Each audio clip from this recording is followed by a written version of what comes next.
Buenas tardes, profesor. En el día de hoy le presentaremos el índice de pobreza en Panamá por los integrantes Domingo Guerrero, Kilcia García, Orlando Núñez, Isis Lefrane y mi persona Arlenes Aguilar. Espero que esta presentación sea de su agrado.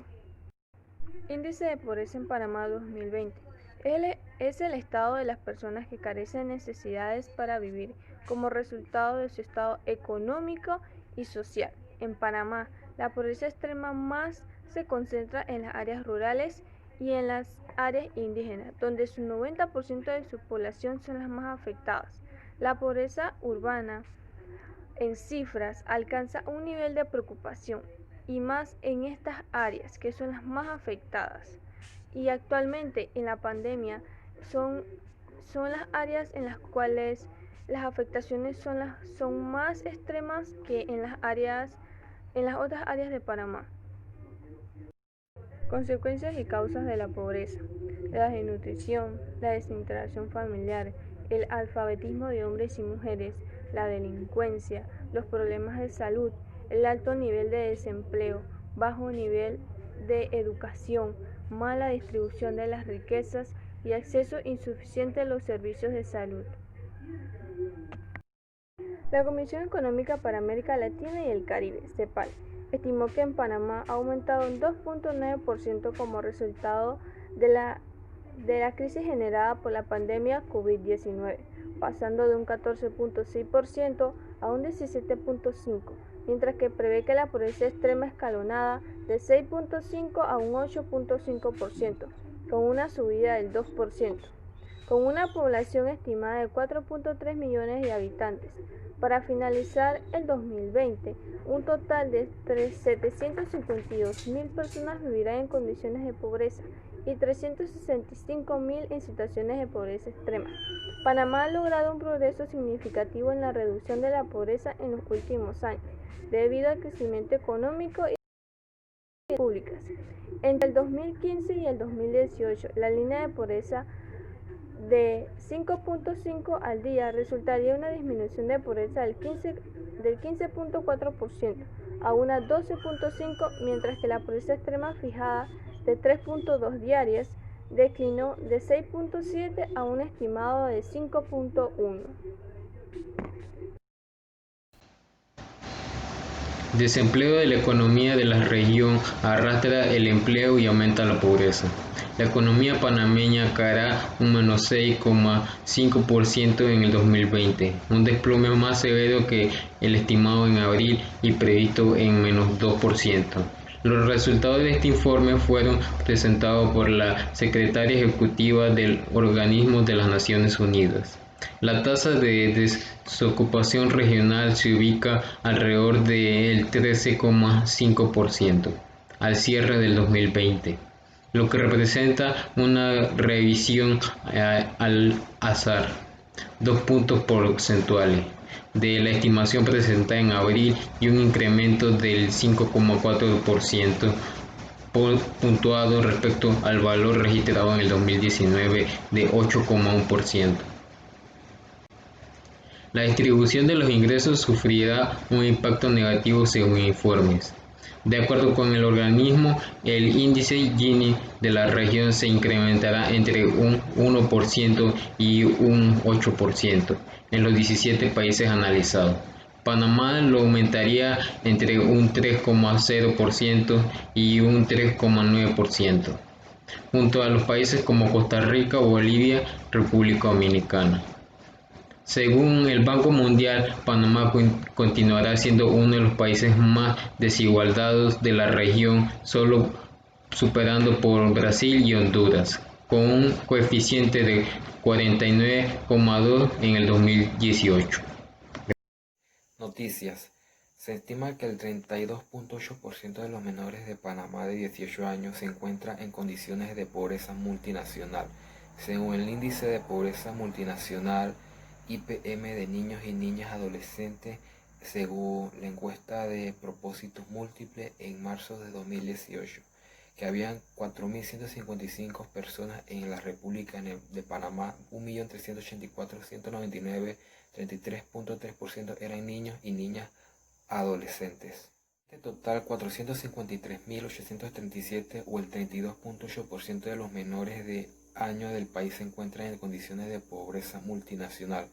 Releva el índice de pobreza multinacional de niños y niñas adolescentes en Panamá, que elaboró la Dirección de Análisis Económico y Social del Ministerio de Economía y Finanzas. De acuerdo con el estudio de comarcas indígenas, presentaron las mayores proporciones de niños y niñas adolescentes pobres multinacionales, ya que incidencia de pobrezas multinacionales se mostró de las siguientes maneras. La comarca Cunayala es el 99.3%, la comarca Nampulé 95.4% y la comarca Emberá 81.0%. Incidencia. El estudio indica que el promedio del IPM de las comarcas supera el 3.3% veces del promedio de las provincias, que muestran la existencia y conocida disparidad.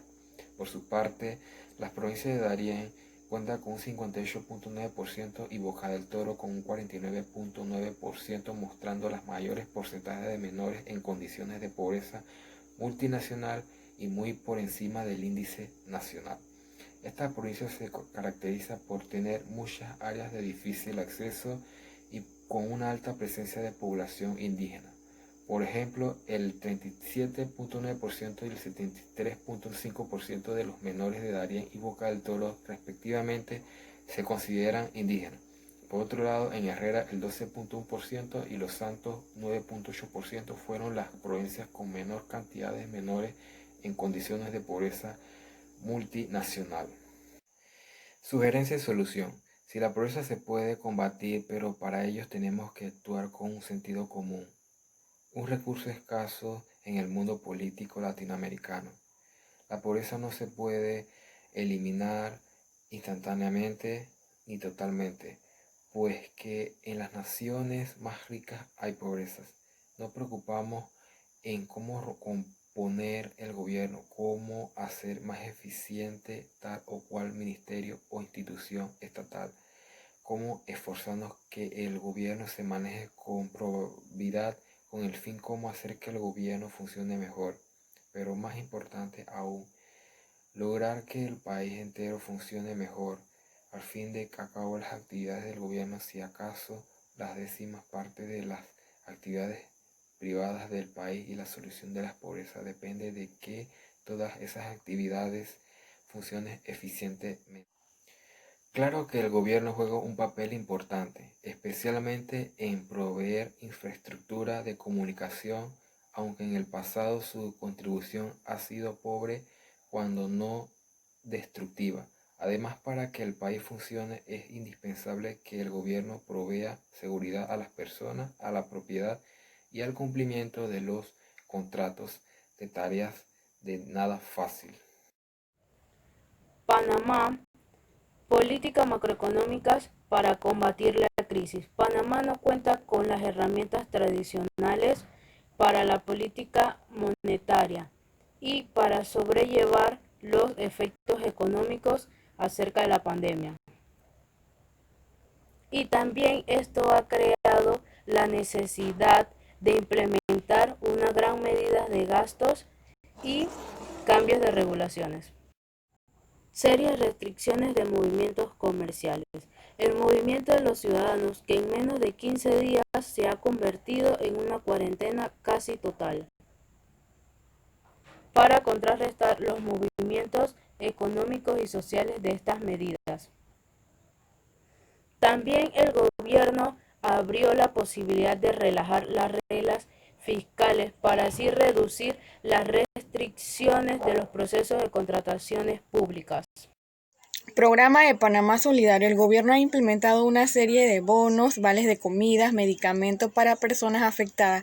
Se ha activado también una red de voluntarios y funcionarios públicos para repartir bolsas de comida por todo el país, y se ha declarado un compromiso de mantener los programas de transferencia monetaria a personas de bajos recursos y adultos mayores. E igualmente el gobierno ha implementado extensiones a personas naturales y jurídicas para el pago de plazos y tributos de servicios de electricidad, telefonía y agua, sin que esto conlleve pagos de intereses, recargos, multas y ordenar altas sanciones para especulaciones de precios. Esta es una medida que el gobierno tomó para evitar el riesgo y la incertidumbre de una macroeconomía del país. La noticia que Panamá recibió fue el apoyo de Bill para contener la crisis sanitaria y su impacto macroeconómico en Banco Internacional de Desarrollo. Aprobó una operación por valor de $400 millones a Panamá para financiar el esfuerzo de contener la crisis sanitaria y mitigar los hogares vulnerables y promover la política que reduzca su efecto de la economía en corto plazo.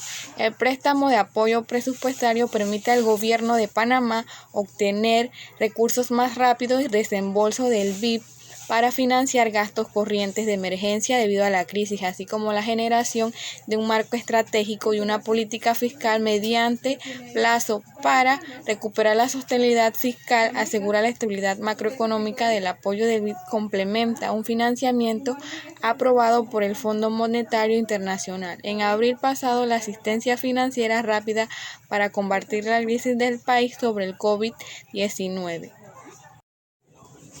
Sugerencia de solución. Estas cifras no surgieron a pesar de sentirnos confiados con la capacidad del gobierno de responder las necesidades inmediatas que surjan como resultado de la pandemia. Intuimos que las medidas no son suficientemente profundas como para afrontar los cambios estructurales productivos a medio y largo plazo. Las medidas como primer punto está preparado para la crisis sea más fácil de gestionar que cuando surjan costos sociales y económicos sean menores. Se necesita que todo lo que se realiza se haga con tranquilidad y tomando las medidas necesarias. No siempre se contará con un impacto económico para afrontar estas dificultades de realidad. Tomando pequeñas soluciones se logrará disminuir la incertidumbre de dónde puede llegar la economía. El gobierno está encaminado a tomar las medidas necesarias y preventivas para poder controlar la crisis y tomando medidas que afecten tanto a la economía en un papel que es muy riesgoso, presentando diagnósticos de los principales rasgos estilizados que dependerá de la política fiscal tributaria de los mismos años en el país, realizando los análisis posibles para la recuperación de la crisis y ayudar más rápido a la macroeconomía de nuestro país.